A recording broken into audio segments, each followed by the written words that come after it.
Hello, I'm Linda. I'm a UK independent Stampin' Up! Demonstrator, and today I'm making a tri-shutter card.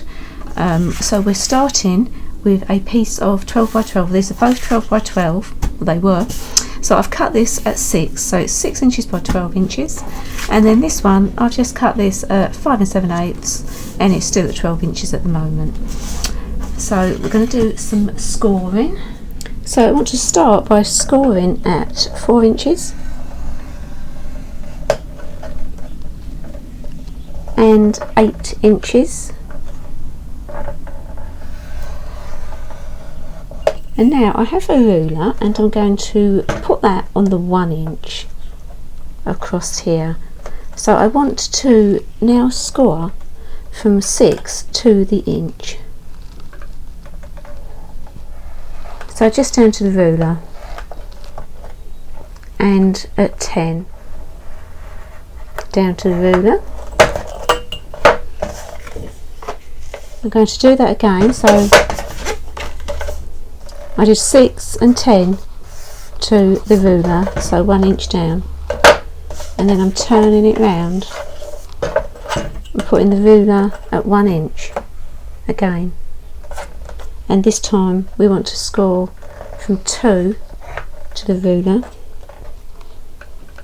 and 6 to the ruler. And so we have our score lines opposite each other. The card's actually going to go this way round, but all our score lines are opposite. I'm not sure you can see that with black cardstock. So now I have my trimmer. We're going to do some cutting. So we want to cut from that score line to that one on both sides. So I'm going to put it in here, put it at 1 inch, and then I'm going to put my blade in the score line and I'm going to cut to the other score line.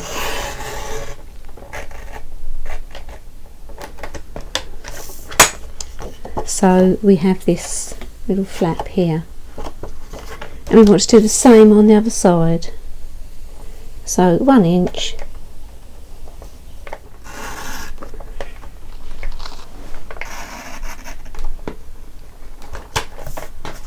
and then we're cutting from score line to score line. So we want to do a little bit of burnishing. This is our front cover, and this one, first one, we want to score it, sorry, we want to fold it this way round. So it's like this. The next one, in the middle of our two cuts, we want that to go in like this. So it's a valley fold. These two are going to be mountain folds.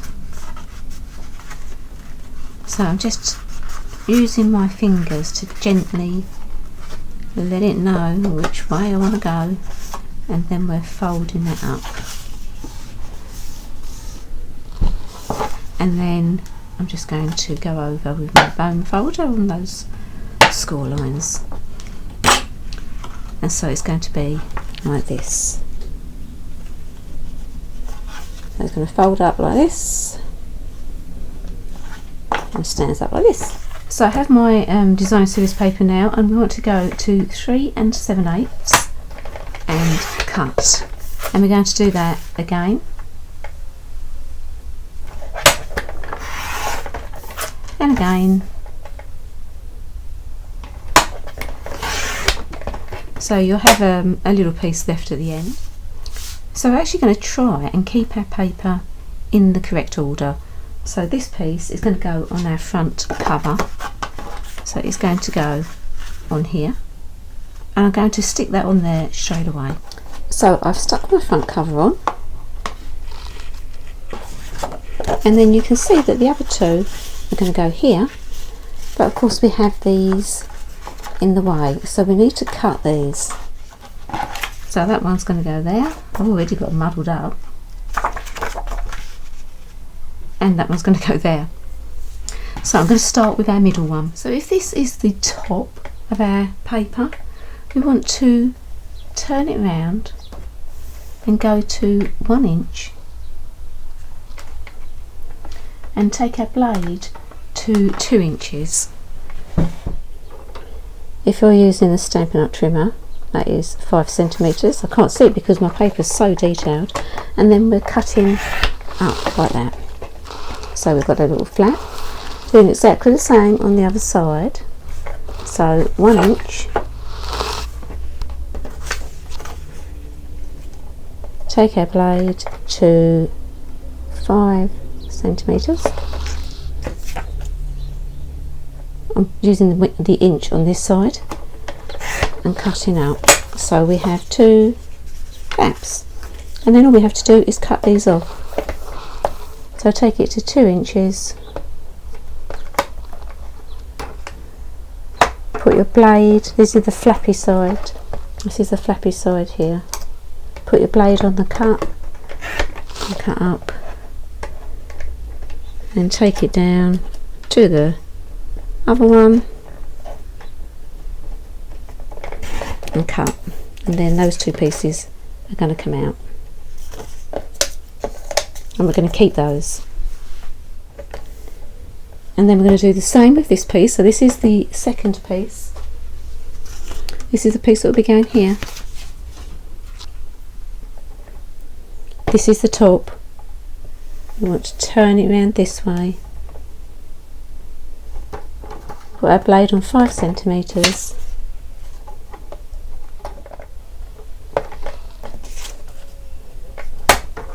And then cut up, and then exactly the same on the other side. So if you've done it correctly, your paper will just flow across. I actually made a mistake which I took out of the filming, and so I've had to put another piece of paper in, so it is not going to flow, which is a shame. But there you go, these things happen. Okay, and so it's going to go like this.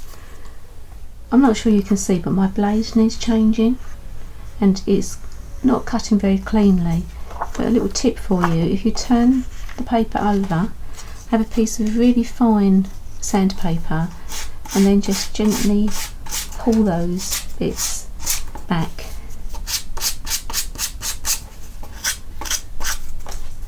Then when you turn it over, you've got a clean edge there. I've stuck these pieces down, and these ones are just loose at the moment.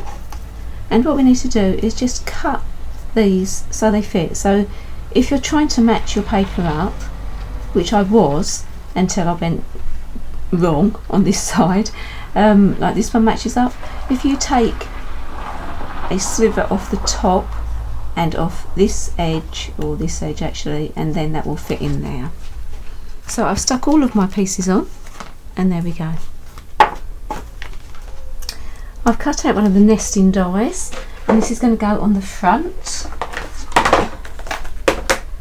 and I'm using this stamp, and I'm using this one, and Basic Grey. I'm just going to decorate this a little bit. So I'm just going to stamp all over. And I'm using my little speckle stamp, and I'm just stamping randomly all over. And now I have a piece of Merry Merlot, just a scrap piece. I've got some Memento black ink, and I'm just going to stamp my seahorse right into the middle there. It doesn't, we're going to fussy cut it out, so you just need a piece of scrap paper. So I have Merry Merlot, and I have Bermuda Bay and Mossy Meadow, and I've just got one of my sponge daubers and some black ink, and I'm just rubbing over. I just want to get rid of the brightness, because the card that I'm making is actually quite dark. Actually, it's quite a dark, grungy sort of looking card. So I'm just doing this on some scrap pieces, and then we're going to do some die cutting. So I'm using the dies from Under the Sea, and I'm just going to cut a few of these out.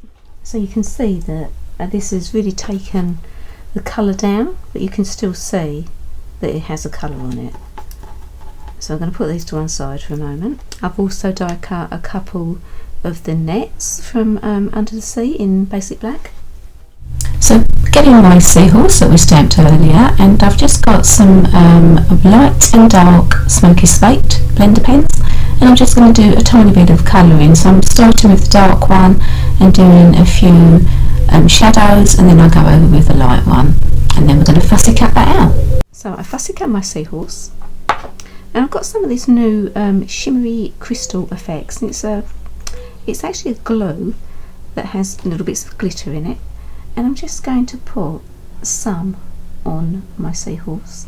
And then I have my ice stamping glitter. How pretty is this? This is lovely. This is in the new winter catalogue, and I'm going to just dip my seahorse in, and there we go. It's just giving him a little bit of sparkle, and it actually doesn't take that long to dry. I'm just going to put that to one side. I have a couple of pieces of the Merry Merlot here that I've cut out, and this is 2.5 by 3.5, and I'm going to grunge it up a little bit like I did before, just with some black. Just going to put some dark bits around the edges. So it's just quite subtle. If you see the other side, you can see the difference. I'm going to use my embossing buddy. I'm using Versamark ink.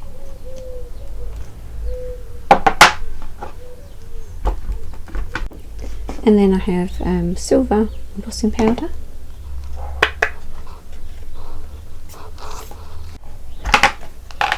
I'm just going to use my little speckly stamp again, just to go over the edges a little bit.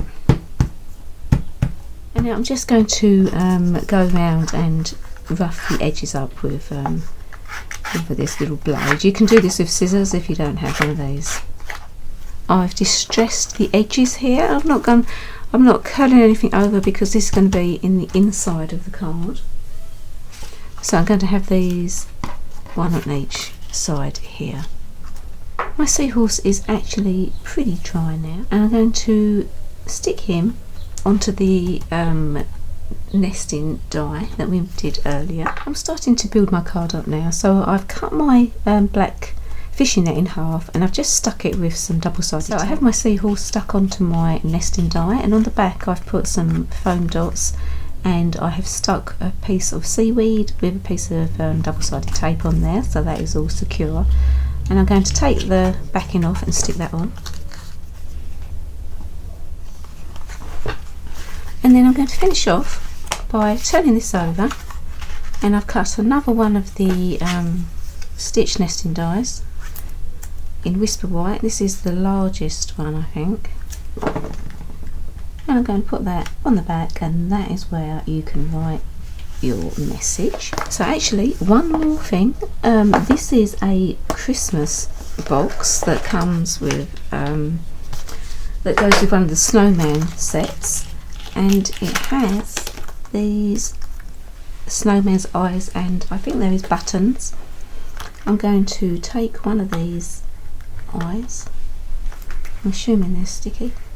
I'm just going to add that onto the seahorse there. If you had any, if you got any pearls, you could colour those in black and use that instead, but I didn't have any. I'm also going to put something silver on the front of the card to reflect the inside, because I've got some silver on the inside. And there we go, the card is finished. I hope you enjoyed watching this video for this Tri-Shutter card. They do come in lots of different varieties, and if you like any of the products I've used, if you go to the description below, you'll be able to find a list of what I've used there. If you haven't subscribed to my channel, please do, and thanks for watching. Bye.